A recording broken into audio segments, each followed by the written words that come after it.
नमस्कार, अब दुनिया की फटाफट बुलेटिन में आप सभी का स्वागत है और नजर डालेंगे आज के खास खबरों पर। नेपाल में बाढ़ से मची तबाही के बाद खतरा भी टला नहीं है। चीन की तरफ से इसको लेकर अलर्ट जारी किया गया है। चीन ने कहा नेपाल के छोनेन, खोला और पुरेपू तात्सांगपो नदियों के संगम के पास एक बड़ी बैरियर लेक बन गई है जो ओवरफ्लो हो रही है। अगले 3 दिनों में 30 लाख टन मीटर अतिरिक्त पानी झील में आ सकता है। इससे यह झील टूट सकती है।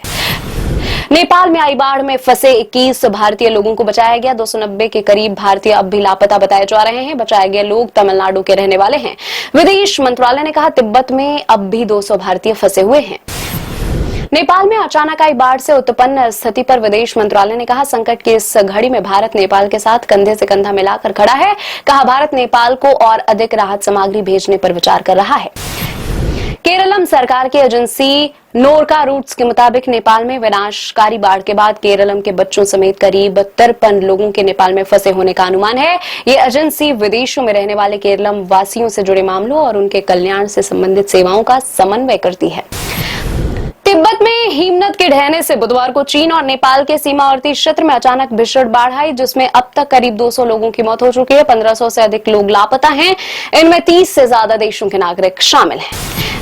अमेरिकी भूवैज्ञानिक सर्वेक्षण ने कहा नेपाल में अचानक आई बाढ़ का कारण 4.4 तीव्रता वाला भूकंप नहीं बल्कि ग्लेशियर का ढहना था। शुरुआत में कहा गया था कि भूकंप के बाद ये बाढ़ आई थी। कानपुर में गंगा बैराज के पास एक गांव में बृहस्पतिवार दोपहर को दोहरे इंजन वाले प्रशिक्षण विमान दुर्घटनाग्रस्त हुआ। प्रशिक्षु पायलट और प्रशिक्षक की मौत हो गई। हादसे में 2 पायलटों की मौत। वायुयान दुर्घटना अन्वेषण ब्यूरो इस मामले की जांच करेगा। कांग्रेस अध्यक्ष मल्लिकार्जुन खड़गे ने प्रधानमंत्री नरेंद्र मोदी को पत्र लिखकर आग्रह किया परिसीमन के मुद्दे पर सर्वदलीय बैठक बुलाई जाए और किसी भी प्रस्ताव को संसद में पेश करने से पहले सभी राजनीतिक दलों तथा राज्य सरकारों को उस पर विस्तार से अध्ययन करने के लिए पर्याप्त समय दिया जाए। धार्मिक स्वतंत्रता पर अमेरिकी कांग्रेस की एक सलाहकार समिति ने डोनाल्ड ट्रंप प्रशासन से राष्ट्रीय आरएसएस प्रमुख मोहन भागवत को जारी वीजा रद्द करने की मांग की है। भागवत 3 देशों की यात्रा के तहत न्यूयॉर्क में है।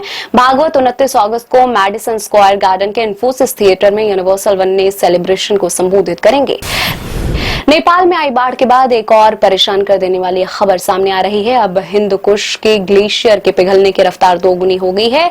ये खुलासा अंतर्राष्ट्रीय संस्था ICIMOD की मार्च 2026 की रिपोर्ट में हुआ है। सरकार की प्रमुख वित्तीय समावेशन योजना प्रधानमंत्री जनधन योजना यानी PMJDY के 12 साल पूरे हो गए हैं। वित्त मंत्रालय ने बताया इसके तहत खोले गए बैंक खातों की संख्या 59 करोड़ के आंकड़े को पार कर गई है। जंतर मंतर पर 21 अगस्त को हुए आरक्षण हटाओ आंदोलन के बाद केंद्रीय स्वास्थ्य मंत्री JP नड्डा ने हर्ष दुबे, रण बहादुर सिंह चौहान और मृत्युंजय पाठक समेत अन्य प्रतिनिधियों से बातचीत की। नड्डा ने कहा इस विषय को लेकर वह जल्द ही प्रतिनिधियों से दोबारा मिलेंगे।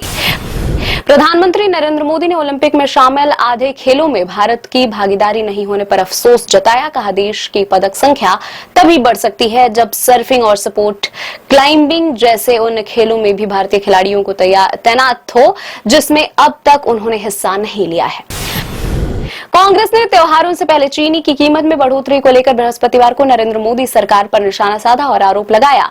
कहा सरकार की नीतियों के कारण आम लोगों पर महंगाई का बोझ बढ़ रहा है। चीनी की कीमत करीब 45 रुपए प्रति किलोग्राम से बढ़कर अगस्त में 70 से 75 रुपए प्रति किलोग्राम तक पहुंच गई है।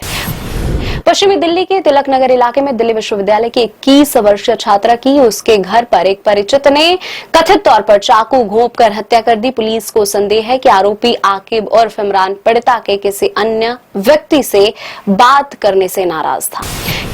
केंद्रीय सड़क परिवहन एवं राजमार्ग मंत्री नितिन गडकरी ने कहा भारत का इलेक्ट्रिक वाहन बाजार वर्ष 2030 तक बढ़कर 20 लाख करोड़ रुपए का हो जाएगा और इससे 5 करोड़ रोजगार के अवसर भी पैदा होंगे।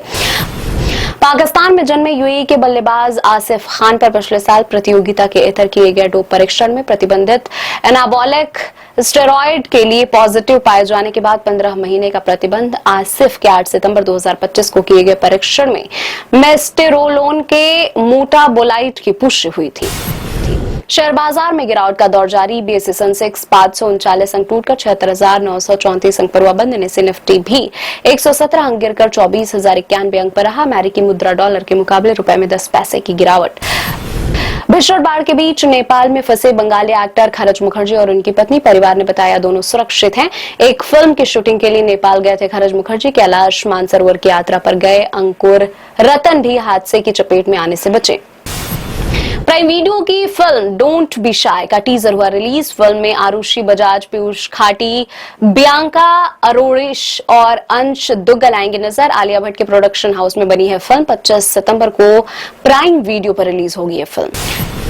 ये थी आज की फटाफट बुलेटिन। ऐसे ताजा अपडेट्स के लिए बने रहे हमारे साथ, यानी कि विजिट करें वेब दुनिया पर।